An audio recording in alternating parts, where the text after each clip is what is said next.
Welcome back, first graders. So we just practiced matching some effects with their causes. And now we're going to read Froggy Goes to School.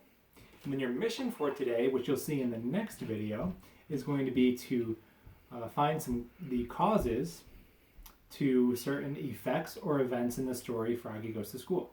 Let's start reading. Froggy Goes to School by Jonathan London, illustrated by Frank Remowitz. It was the first day of school. Froggy woke up and looked out the window. The sun was high in the sky. "Oh no, the bus! The bus!" he cried. "I'll miss the bus!" He hopped out of bed and flopped outside. Flop, flop, flop. The school bus was leaving. The bus hissed to a stop and the door folded open. Froggy flopped up the steps. Flop, flop, flop. But when he reached the top, everybody laughed and pointed their fingers. "Froggy," yelled his friend Max. "What? Did you forget something?" Froggy looked down. Oops! He was in his underwear. Silly Froggy. So friends, this is going to be our first effect that we have to find the cause of. We're going to have to find the cause of Froggy's friends pointing and laughing at him. And you'll see that in the next video. But maybe you can start thinking now. Why did Froggy's friends point and laugh at him?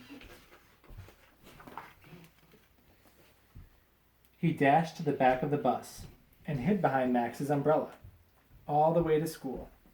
At school, he hopped behind the bushes.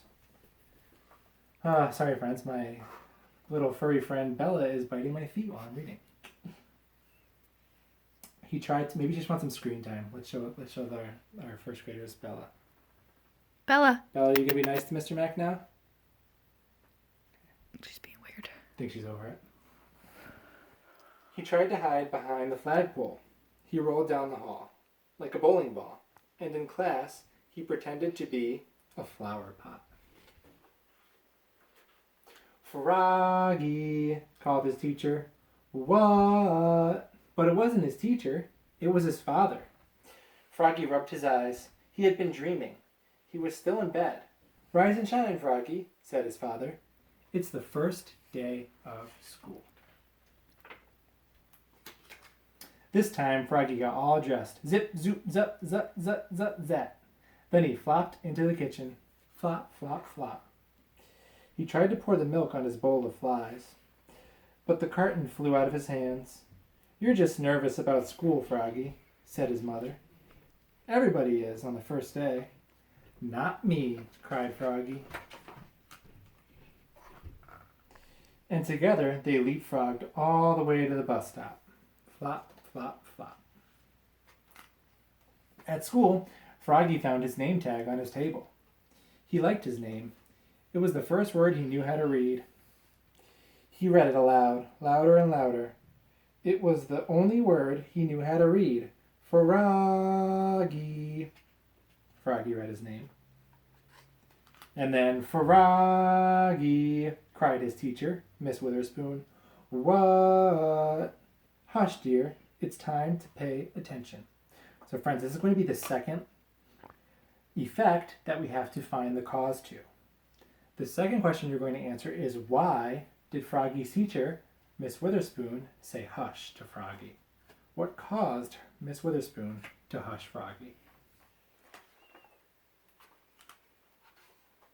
But it was hard to pay attention. He squirmed. He looked at the window. At the falling leaves, he felt like a leaf, falling and falling. Plop! He fell out of his own chair. Oops! "Kindly stay in your seat, dear," said Mrs. Witherspoon. "We'll sit on the floor at circle time." At circle time, Miss Witherspoon said, "Now, children, today I'd like you to tell us what you did this summer. Who wants to go first?" Froggy shouted. "Me, me, me, me, me." And so did Max. Miss Witherspoon went clap, clap, clap, clap, clap, and everybody went clap, clap, clap, clap, clap with her. Then they grew very quiet. "Now, one at a time," said Miss Witherspoon. When Froggy's turn came, He jumped up and said, "Last summer I learned how to swim." And he sang, "Bubble, bubble, toot, toot, chicken airplane soldier." Everybody jumped up and joined in. "Bubble, bubble, toot, toot, chicken airplane soldier." When, walked in the principal, Mr. Mugwort. "Bubble, bubble, oops," cried Froggy, looking more red in the face than green. Mr. Mugwort glared at him. Then he joined in, "Bubble, bubble, toot, toot, chicken airplane soldier," till the bell rang for recess. And friends, this is going to be the third and final event that you have to find the cause to. You're going to answer the question, what caused Froggy's face to turn red? Why did Froggy's face turn red? And you'll see all the those three causes and effects again. We'll show them again in the next video, but you can start thinking now, what caused Froggy's face to turn red? When Froggy flopped off the bus after school, his father said, "Froggy, how was your first day of school?" "Great," said Froggy. "I taught the principal how to swim." That's nice," said his mother. "But where's your lunchbox and baseball cap?" "Oops, I left them at school." "Oh no, Froggy, you will never learn," said his mother. "That's why I'm going to school, Mom." And together they leapfrogged all the way home. Flop, flop, flop. Okay, friends, so if you click the next video, we're going to take a look again at those three events that were effects that we paused at, and your ELA mission today is going to be to write the causes that caused those effects, the reasons why those effects happened.